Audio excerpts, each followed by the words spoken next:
All right, guys, so we just ended with the blood coming back to the heart with CO2 on it. So, how does the blood end up with either oxygen or CO2? Where does it come from? So, this is our respiratory system, and the function of the respiratory system is what's called respiration. See how that makes sense? Respiratory is respiration. And what is respiration, you ask? Great question. It's breathing. That's all. We're just scientists and we want to call it a silly name.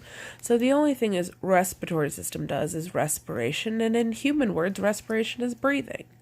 And in breathing, we release, we get rid of, we breathe out, we exhale CO2, or what we know as carbon dioxide, and we inhale, we take in oxygen, or O2, oxygen.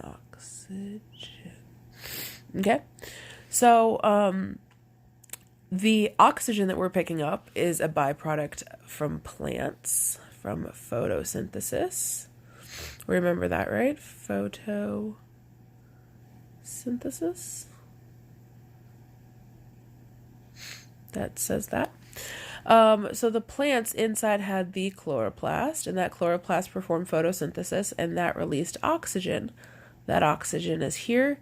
We inhale it, breathing, and then the byproduct of our body's process of nutrients was cellular respiration that happens in the mitochondria, and the byproduct of cellular respiration is CO2.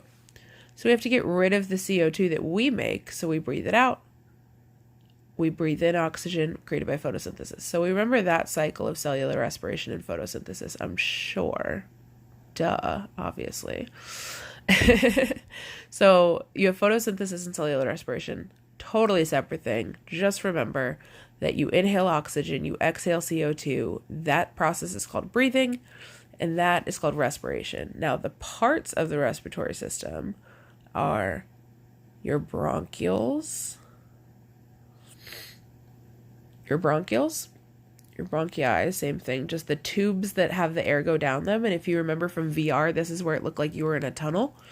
And then you have your lungs, and this is the site of the respiration. You have lungs, and those are the site of the respiration. So you are breathing, you're exhaling, getting rid of CO2, you're bringing in oxygen through your bronchial, through your lungs, and then those capillaries exchange. It's delivered back to the blood, leaves the lungs, goes back to the heart, and then is ready to be delivered to the rest of your body, where your muscles pick it up.